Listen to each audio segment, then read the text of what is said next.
Hello students, मैं भानु सैनी। मेरे YouTube channel ब्लेसबॉर्न chemistry में एक बार फिर से आप सभी का हार्दिक स्वागत है। आज के इस वीडियो में हम ठोसों में चुंबकीय गुणधर्म के बारे में विस्तार से अध्ययन करेंगे। तो लीजिए शुरू करते हैं। सबसे पहले हम बात करते हैं किसी पदार्थ का चुंबकीय गुण होता क्या है। किसी भी पदार्थ का चुंबकीय गुण होता क्या है। मान लीजिए मेरे पास एक मैग्नेट है NS। अब इस मैग्नेट से मैग्नेटिक फील्ड जनरेट हो रहा है। इस मैग्नेट से मैग्नेटिक फील्ड जनरेट हो रहा है और इस मैग्नेटिक फील्ड के संपर्क में मैं किसी एक सब्सटेंस को लेके आता हूं। मेरे पास कोई एक पदार्थ है, उस पदार्थ को मैं मैग्नेटिक फील्ड के संपर्क में लाता हूं तो मैं देखता हूं कि ये जो पदार्थ है ये मैग्नेटिक फील्ड के प्रति अपना कोई बिहेवियर दर्शाता है। तो इस पदार्थ का व्यवहार या तो उसको रिपल करेगा या फिर उसको अट्रैक्ट करेगा। इस तरीके से यदि ये पदार्थ व्यवहार दर्शाता है तो हम कह सकते हैं कि ये वाला जो पदार्थ है ये चुंबकीय गुण दर्शाता है। डेफिनेशन क्या देंगे?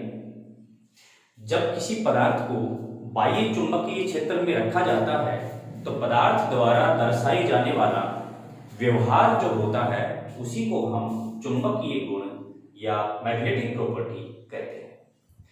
अब बात कर लेते हैं कि ये मैग्नेटिक प्रॉपर्टी जो होती हैं ये कैसी कैसी होती हैं। देखिए, पिछली कक्षाओं में हमने पढ़ा कि पदार्थ कोई भी क्यों ना हो उसकी टू टाइप्स मैग्नेटिक प्रॉपर्टी तो होती ही है।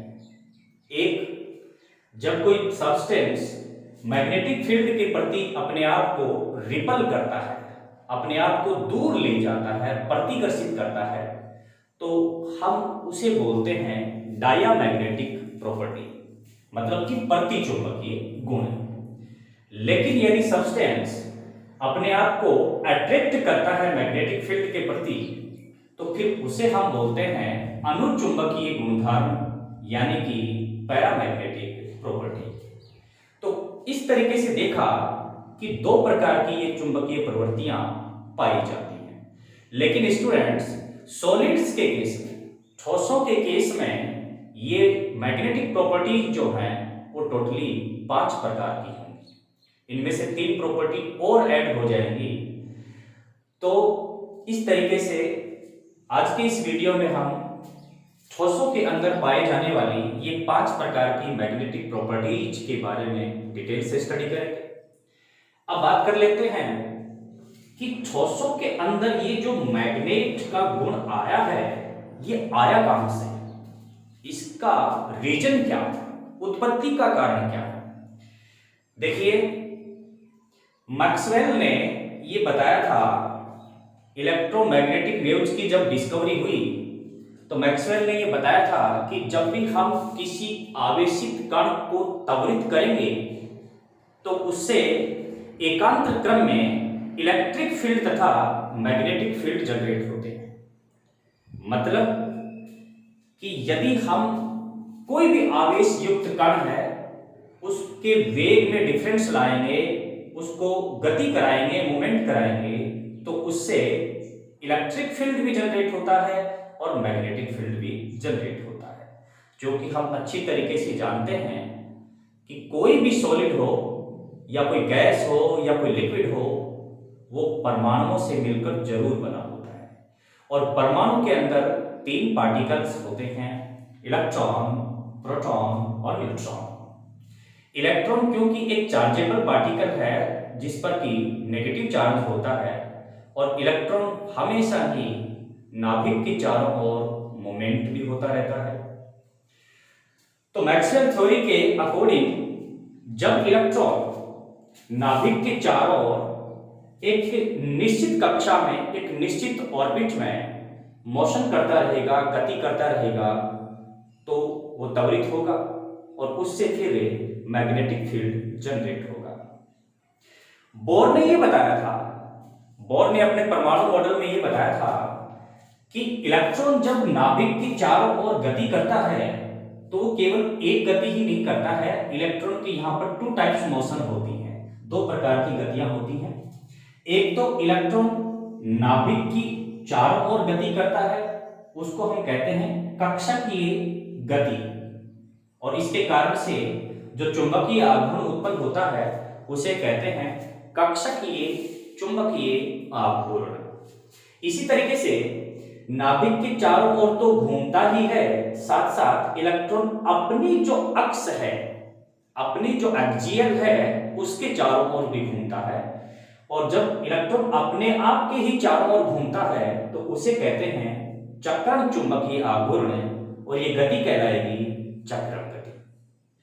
क्योंकि दोनों ही प्रकार की गतियों से मैग्नेट उत्पन्न होता है तो चुंबकीय आघूर्ण भी 2 प्रकार का हो जाएगा, और इन दोनों चुंबकीय आघूर्ण का योगफल जो होगा वही चुंबक की उत्पत्ति का कारण होगा। तो इस तरीके से हमने देखा कि ठोसों के अंदर मैग्नेटिक प्रॉपर्टी की उत्पत्ति का जो कारण है वो इलेक्ट्रॉन का मोमेंट होना है, यानी कि इलेक्ट्रॉन जब अपने आप के चारों ओर तथा नाभिक के चारों ओर गति करेगा तो चुंबकीय आघूर्ण उत्पन्न करेगा, वही चुंबकीय आघूर्ण मैग्नेटिक फील्ड को जनरेट करता है। तो कुल चुंबकीय आघूर्ण के लिए क्या फॉर्मूला दे सकते हैं? कुल चुंबकीय आघूर्ण बराबर किस किस के बराबर होगा? कुल चुंबकीय आघूर्ण, एक तो कक्षकीय चुंबकीय आघूर्ण, एक चक्रण चुंबकीय आघूर्ण। 2 प्रकार के मोशन से 2 प्रकार का मैग्नेटिक फील्ड जनरेट हो रहा है। तो कक्षकीय चुंबकीय आघूर्ण प्लस चक्रण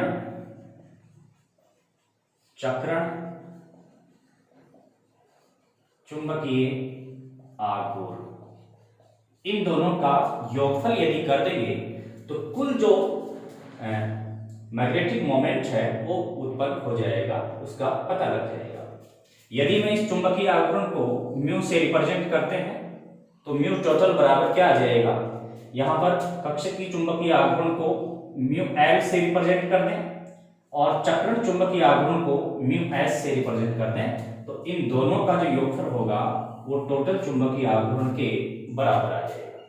और ये जो टोटल चुंबकीय आघूर्ण है ये मैग्नेटिक फील्ड है, और इसी मैग्नेटिक फील्ड के कारण से मैग्नेटिक प्रॉपर्टी जनरेट हो रही है। ये जो म्यू होता है इसको बोर मैग्नेटार में मापते हैं। इसे किस में मापते हैं? इसे बीएम में मापते हैं। बीएम क्या होता है? Bore magnetar. इसकी एक यूनिट होती है, इकाई होती है चुंबकीय आघूर्ण को मापने की। हालांकि एक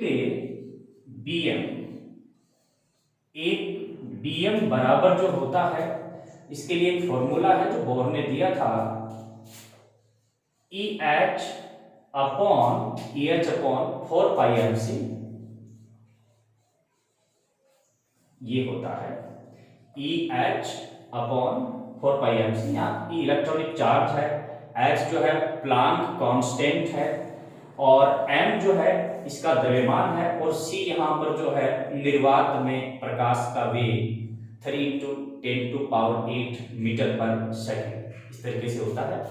और यदि इसकी वैल्यू को कैलकुलेट किया जाए तो ये एम्पियर मीटर स्क्वायर में निकल के आता है 9.27 × 10⁻24 एम्पियर मीटर स्क्वायर, जो कि इसका SI मात्रक है। किसका SI मात्रक है? चुंबकीय आघूर्ण का SI मात्रक है एम्पियर मीटर स्क्वायर।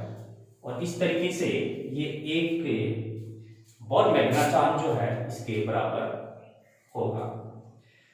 तो इस तरीके से सॉलिड्स के केस में जो चुंबकीय आघूर्ण या चुंबकीय क्षेत्र उत्पन्न होगा जो मैग्नेटिक प्रॉपर्टी का कारण होता है, उसको हम 5 प्रकार की प्रवृत्तियों में पढ़ेंगे। पहली जो प्रवृत्ति होगी उसका नाम होगा अनुचुंबकीय प्रवृत्ति या अनुचुंबकीय गुण। दूसरा जो प्रवृत्ति होगा उसको हम बोलते हैं प्रति चुंबकीय प्रवृत्ति। तीसरे गुण का नाम होगा लोह चुंबकीय प्रवृत्ति और चौथे को हम बोलेंगे प्रति लोह चुंबकीय प्रवृत्ति और पांचवें नंबर पे आएगी फेरी चुंबकीय प्रवृत्ति। तो लीजिए शुरू करते हैं, ये 5 प्रवृत्तियां कौन कौन सी होती हैं। सबसे पहले हम बात करेंगे अनुचुंबकीय गुण की, और जिन पदार्थों में अनुचुंबकीय गुण होगा उनको हम बोलेंगे अनुचुंबकीय पदार्थ। तो नंबर 1 पे बात करेंगे अनुचुंबकीय गुण या अनुचुंबकीय पदार्थ। भाई इनमें हमें क्या क्या बातें ध्यान में रखनी है। नंबर 1 बात, अनुचुंबकीय जो पदार्थ होंगे वो बाह्य चुंबकीय क्षेत्र के प्रति दुर्बल रूप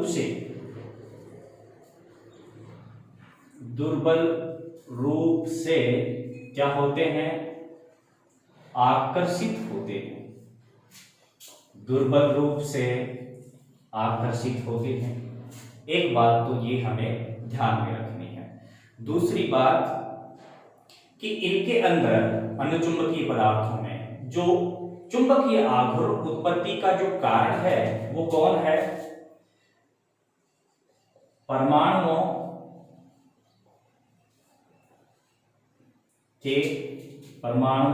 या आयनों के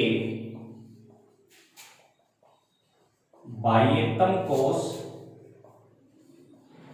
के अयुग्मित इलेक्ट्रॉन। अयुग्मित का मतलब है अनपेयर्ड इलेक्ट्रॉन। तो परमाणु या कोई आयन है उसके बाहर के कोश का अयुग्मित जो इलेक्ट्रॉन होगा, अनपेयर्ड इलेक्ट्रॉन जो होगा वो के कारण उत्पन्न होता है। कौन होता है उत्पन्न, अनुचुंबकीय गुण। यानी अनुचुंबकीय जो गुण है वो अयुग्मित इलेक्ट्रॉनों के कारण से उत्पन्न होता है। ये हमें 2 नंबर के पॉइंट के रूप में याद रखनी है। और यदि हम इन अयुग्मित इलेक्ट्रॉन की संख्या को बढ़ा देंगे तो फिर चुंबकीय प्रवृत्ति भी बढ़ जाएगी।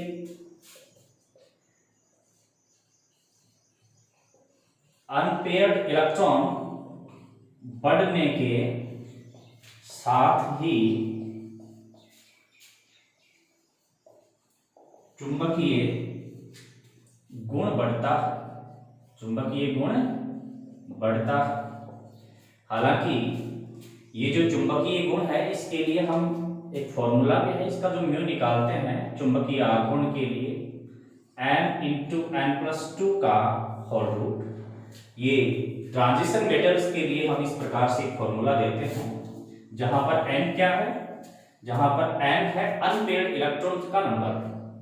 अयुग्मित इलेक्ट्रॉन की संख्या यदि n है तो इस तरीके से उसका चाहे मेटल हो चाहे मेटालिक कोई आयन हो उसका हम चुंबकीय आघूर्ण निकाल सकते हैं। चुंबकीय आघूर्ण को बोर मैग्नेट्रॉन में हम यहाँ पर निकाल पाएंगे। अनपेयर इलेक्ट्रॉन की संख्या बढ़ेगी, n की वैल्यू बढ़ेगी तो चुंबकीय प्रवृत्ति जो है वो भी बढ़ेगी, इंक्रीज होगी। अब बात कर लेते हैं अनुचुंबकीय प्रकृति वाले कुछ सॉलिड्स के एग्जांपल्स की। तो यदि इनके उदाहरणों की बात करें तो अधिकांश जो संक्रमण धातुएं होती हैं, ट्रांजिशन मेटल्स जैसे कॉपर है, कोबाल्ट है, Cu+ आयन है, Cu2+ आयन है, Fe3+ आयन है।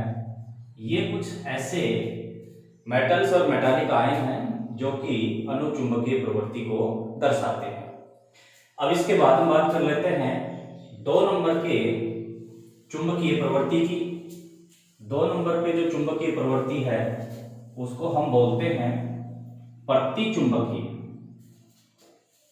चुंबकीय पदार्थ। प्रति चुंबकीय पदार्थ इंग्लिश में इनको हम बोलते हैं डायामैग्नेटिक सब्सटेंस। इन पदार्थों में क्या होता है? नंबर एक बात, ये बाह्य चुंबकीय क्षेत्र के प्रति दुर्बल रूप से प्रतिकर्षित होते हैं। तो ये दुर्बल रूप से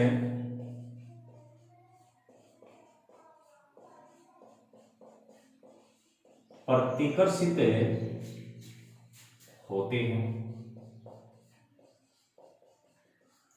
दुर्बल रूप से प्रतिकर्षित क्यों होते हैं?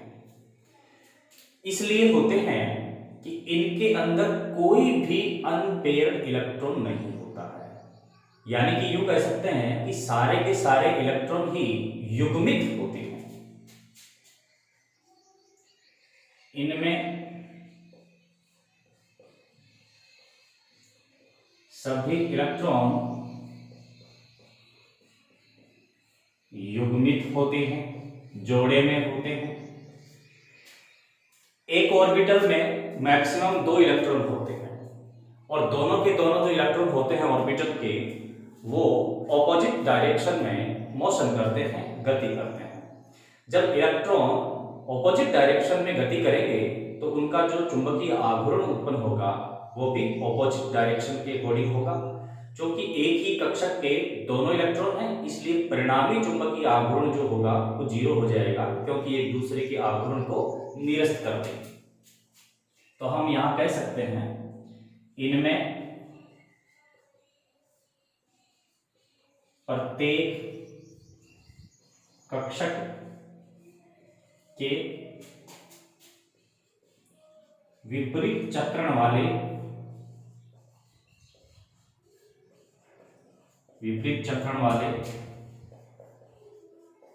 दोनों इलेक्ट्रॉन एक दूसरे के चुंबकीय आघूर्ण को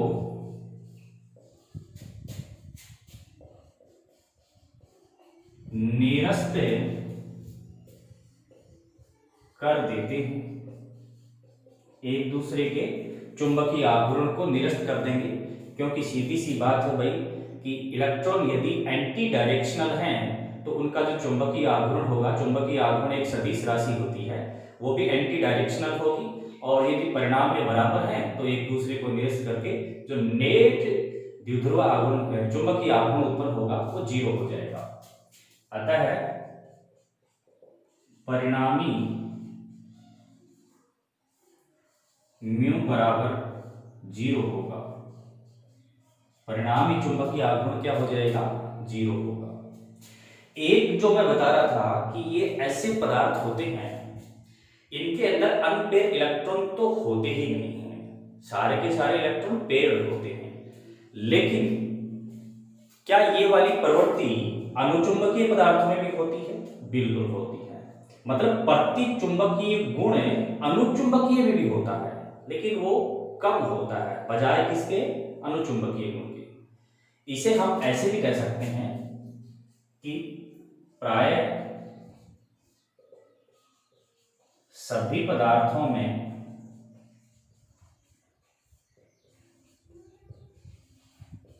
कुछ न कुछ प्रतिचुंबकीय गुण, कुछ ना कुछ प्रतिचुंबकीय गुण अवश्य ही पाया जाता है, अवश्य ही पाया जाता है। चाहे पदार्थ कैसा भी क्यों ना हो, उसमें जो प्रतिचुंबकीय गुण है वो थोड़ा बहुत जरूर होता है। ये बात और है कि प्रतिचुंबकीय गुण की बजाय अनुचुंबकीय गुण या लोह चुंबकीय गुण ज्यादा हो सकता है, लेकिन पाया अवश्य ही जाता है। अब बात कर लेते हैं इसके एग्जाम्पल्स की कि प्रतिचुंबकीय गुण दर्शाने वाले कुछ पदार्थ कौन कौन से हैं। देखिए, जल जो होता है H2O वाटर मॉलिक्यूल, ये सॉलिड स्टेट में जब आइस होगी, बर्फ होगी, तो एक ठोस का एग्जाम्पल होगा। और जल के अंदर यहाँ पर कोई भी इलेक्ट्रॉन अनपेयर्ड नहीं होता है, सारे के सारे इलेक्ट्रॉन युग्मित होते हैं। तो हम ये कह सकते हैं कि जल जो है इस प्रकार की प्रतिचुंबकीय प्रवृत्ति को दर्शाता है। इसी तरीके से NaCl एक आयनिक सब्सटेंस है। इसके अंदर जो क्लोरीन होता है वो सोडियम का एक इलेक्ट्रॉन लेकर के अपना ऑक्टेट कंप्लीट कर लेता है। इधर सोडियम भी अपना एक इलेक्ट्रॉन डोनेट करके ऑक्टेट कंप्लीट कर लेता है। तो कोई किसी भी आयन के बाहर के कोष में अनपेयर्ड इलेक्ट्रॉन नहीं होता है। इसी तरीके से हम बात करें बेंजीन की, C6H6 जो बेंजीन होता है ये भी इसी प्रकार का एक सब्सटेंस है जिसके आउटर सेल में, किसी भी परमाणु के आउटर सेल में एक भी अनपेयर्ड इलेक्ट्रॉन नहीं होता है। तो इस तरीके से हमने देखा कि 600 के अंदर जो 5 प्रकार की चुंबकीय प्रवृत्तियां पाई जाती हैं उसमें हमने 2 पढ़ ली। एक तो इस प्रकार के ठोस पदार्थ जिनमें अनुचुंबकीय गुण पाया जाता है, एक इस प्रकार के ठोस पदार्थ जिनमें प्रतिचुंबकीय गुण पाया जाता है। अब इसके बाद में बात कर लेते हैं तीसरे नंबर वाले चुंबकीय प्रवृत्ति की, जिसको हम बोलते हैं लौह चुंबकीय प्रवृत्ति, और ऐसे पदार्थ कहलाएंगे लौह चुंबकीय पदार्थ। तो तीसरे नंबर पे लिख लेते हैं लौह चुंबकीय पदार्थ। लौह चुंबकीय जो पदार्थ होते हैं, लौह चुंबकीय पदार्थ, इन पदार्थों की एक खास बात यह है कि इनको जब बाह्य चुंबकीय क्षेत्र में ले जाएंगे तो ये प्रबल रूप से आकर्षित होते हैं। ये वाले हो रहे थे दुर्बल रूप से आकर्षित, लेकिन ये वाले होते हैं प्रबल रूप से आकर्षित। तो एक बात तो हम यही लिख देंगे, ये प्रबल रूप से आकर्षित होते हैं। कहां आकर्षित होते हैं? चुंबकीय क्षेत्र के प्रति आकर्षित होते हैं। नंबर 2 बात, इनमें ये जो चुंबकीय गुण है, आकर्षित होने का जो चुंबकीय गुण है वो कहां से आया? तो वो अनपेयर इलेक्ट्रॉन से ही आता है। इनमें भी अनपेयर इलेक्ट्रॉन होते हैं, बट इनके अनपेयर इलेक्ट्रॉन का अरेंजमेंट कुछ अलग होता है। इनमें चुंबकत्व अयुग्मित इलेक्ट्रॉन के कारण ही उत्पन्न होता है, किंतु इन इलेक्ट्रॉन का व्यवस्था, इन इलेक्ट्रॉन की व्यवस्था अलग प्रकार से होती है। जो ये अनपेयर्ड इलेक्ट्रॉन है इनका अरेंजमेंट कुछ अलग टाइप से होता है। कैसे होता है अलग टाइप से? इनमें सभी अयुग्मित इलेक्ट्रॉन एक दिशीय समूह में होते हैं। यानी सारे के सारे जितने भी जो अनपेयर्ड इलेक्ट्रॉन होते हैं वो वन डायरेक्शनल होते हैं, एक दिशीय होते हैं। यानी उनकी दिशाएं जो होती हैं सभी की एक ही होती हैं। और वो जो एक दिशीय इलेक्ट्रॉन का एक जो झुंड बनता है, समूह बनता है, उस अरेंजमेंट में होते हैं। और इस समूह को क्या बोलते हैं? जिसे डोमेन, जिसे डोमेन कहते हैं। यहां से ये क्वेश्चन पुटअप हो सकता है, भाई डोमेन्स क्या होते हैं? तो लौह चुंबकीय पदार्थों में जितने भी जो अनपेयर्ड इलेक्ट्रॉन होते हैं वो इलेक्ट्रॉन अनपेयर्ड इलेक्ट्रॉन एक दिशीय अरेंजमेंट में एक झुंड बनाते हैं, समूह बनाते हैं। उस समूह को ही हम डोमेन कहते हैं। और चूंकि सारे के सारे इलेक्ट्रॉन एक ही दिशा में है तो सभी इलेक्ट्रॉनों का जो चुंबकीय आघूर्ण उत्पन्न होगा उसकी डायरेक्शन भी एक ही होगी। इसलिए जब सदिश रूल के अकॉर्डिंग आप इनके जोड़ेंगे, परिणाम को जोड़ेंगे, तो जो परिणामी म्यू निकल के आएगा वो बहुत ज्यादा हो जाएगा। एक और बात आप इसमें ध्यान में रख सकते हैं, वो ये है इनमें सभी डोमेन्स भी एक दिशीय होते हैं। मतलब कि अयुग्मित इलेक्ट्रॉन तो वन डायरेक्शनल होते हैं, फिर अलग अलग जो डोमेन बनेंगे, मतलब इलेक्ट्रॉनों के जो झुंड बनेंगे वो भी एक दिशीय होते हैं। जैसे मान लीजिए कि मेरे पास ये 5 अयुग्मित इलेक्ट्रॉनों का एक समूह है, मैं इसको नाम दे देता हूं डोमेन ए। ऐसे ही कोई दूसरा डोमेन भी है, वो भी अनपेयर्ड इलेक्ट्रॉन का है, उसमें इलेक्ट्रॉन की संख्या कम ज्यादा हो सकती है, लेकिन ये डोमेन बी है। इसी तरीके से कोई और भी है, इसमें भी बहुत सारे अनपेयर्ड इलेक्ट्रॉन का एक झुंड है और ये डोमेन सी है। तो यहां पर अरेंजमेंट इस तरीके का होता है कि अयुग्मित इलेक्ट्रॉन तो वन डायरेक्शनल है ही है, सारे के सारे डोमेन्स जो होते हैं वो भी वन डायरेक्शनल होते हैं। होती है कि ये स्ट्रॉन्ग मैग्नेटिक फील्ड को जनरेट करते हैं। अब इसके बाद में अगली जो बात हम ध्यान में रख सकते हैं वो ये है कि इन सब्सटेंस को, लोहा चुंबकीय सब्सटेंस को एक बार चुंबकीय क्षेत्र में ले जाने के बाद यदि पुनः हटा लिया जाता है तो भी ये अपना जो मैग्नेटिक बिहेवियर है उसे दर्शाते हैं। अर्थात क्यों कह सकते हैं कि ये स्थायी चुंबक का निर्माण करते हैं। स्टूडेंट्स, ये क्वेश्चन कई बार एग्जाम में पूछ भी लिया जाता है कि कौन से ऐसे पदार्थ होते हैं जो स्थायी चुंबक का निर्माण करते हैं।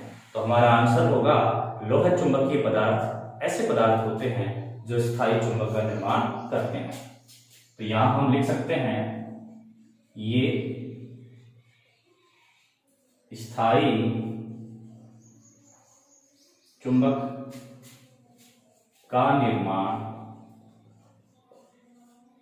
करते हैं। एक बात करते हैं, ऐसे कौन कौन से सॉलिड्स के सब्सटेंस हैं जो लोह चुंबकीय प्रॉपर्टी को शो करते हैं। तो इसमें आयरन हो सकता है, निकल हो सकता है, कोबाल्ट हो सकता है। ये कुछ ऐसे मेटल्स हैं जैसे FeCO, निकल, ये ऐसे धातुएं हैं जो कि लोह चुंबकीय प्रवृत्ति को दर्शाती है। अब इसके बाद में बात कर लेते हैं चौथे नंबर की जो चुंबकीय प्रवृत्ति है उसके बारे में। चौथे नंबर की जो चुंबकीय प्रवृत्ति आती है उसको हम बोलते हैं प्रतिलोह चुंबकीय। उसे हम क्या बोलते हैं? प्रतिलोह चुंबकीय। प्रतिलोह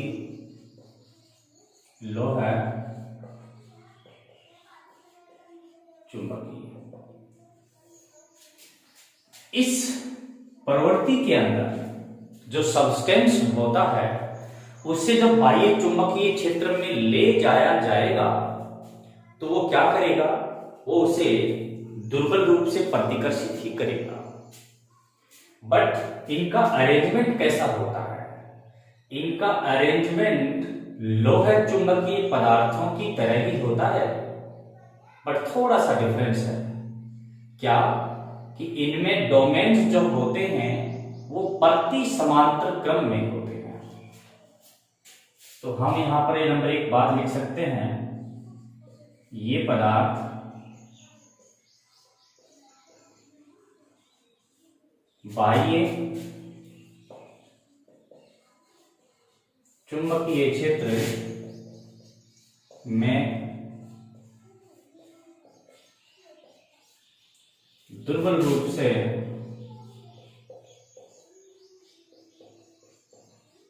प्रतिकर्षित होते हैं।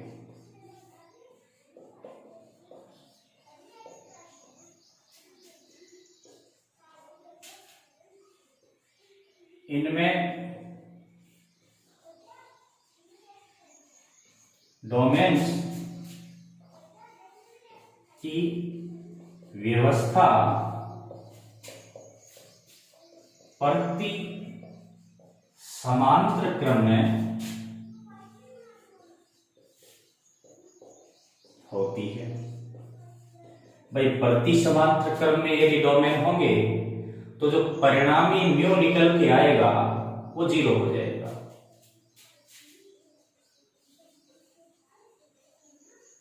डोमेन्स एक दूसरे के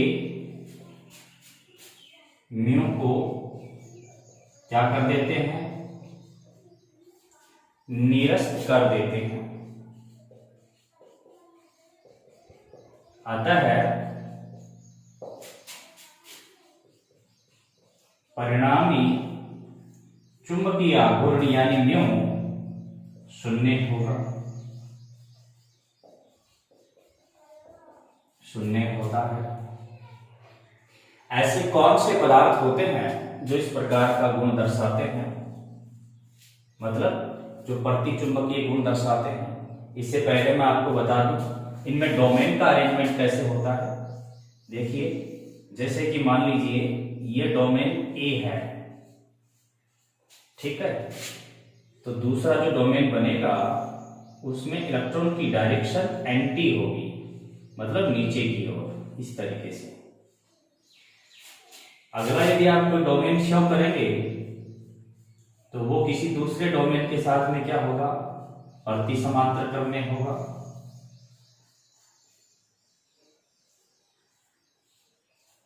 इस तरीके से, मतलब नीचे की ओर जो है वो वामावर्त है, ऊपर की ओर दक्षिणावर्त है। तो इलेक्ट्रॉन्स के ये जो डोमेन बने हुए हैं इनकी डायरेक्शन देखिए ऑपोजिट है। ये वाला जो है इसके चुंबकीय आघूर्ण को निरस्त कर रहा है, ये वाला इसके चुंबकीय आघूर्ण को निरस्त कर रहा है।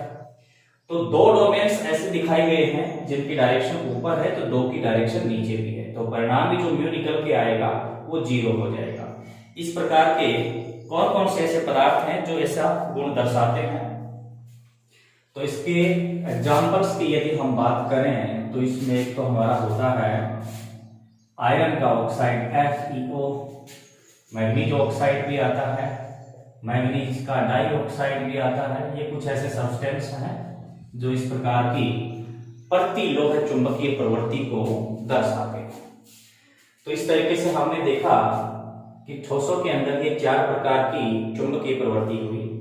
5वें प्रकार की जो चुंबकीय प्रवृत्ति आती है उसे हम बोलते हैं फेरी चुंबकीय प्रवृत्ति।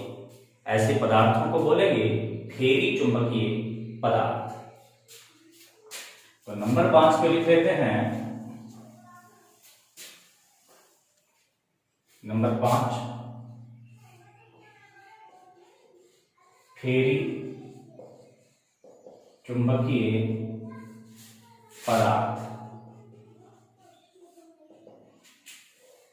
फेरी मैग्नेटिक सब्सटेंस। ये कौन कौन से होते हैं, क्या होते हैं? देखिए, इनके अंदर डोमेन्स बनते हैं, इनमें भी बनते हैं डोमेन्स। इनके डोमेन्स का अरेंजमेंट कुछ अलग होता है, मतलब सारे के सारे डोमेन जो होते हैं एक दिशीय तो नहीं होते हैं, लेकिन सभी डोमेन प्रति समांतर क्रम में भी नहीं होते, थोड़े बहुत होते हैं, सभी नहीं होते हैं।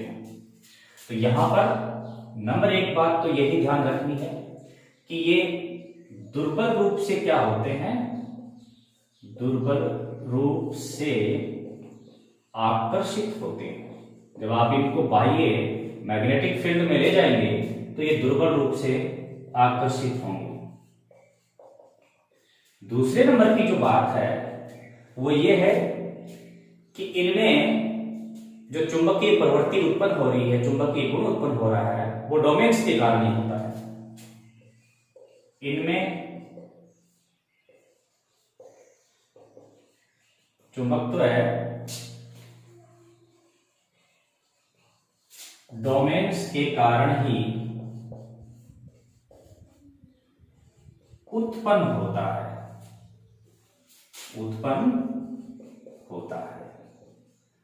लेकिन इनके डोमेन्स की व्यवस्था कैसी होती है? इनमें सभी डोमेन एक दिशीय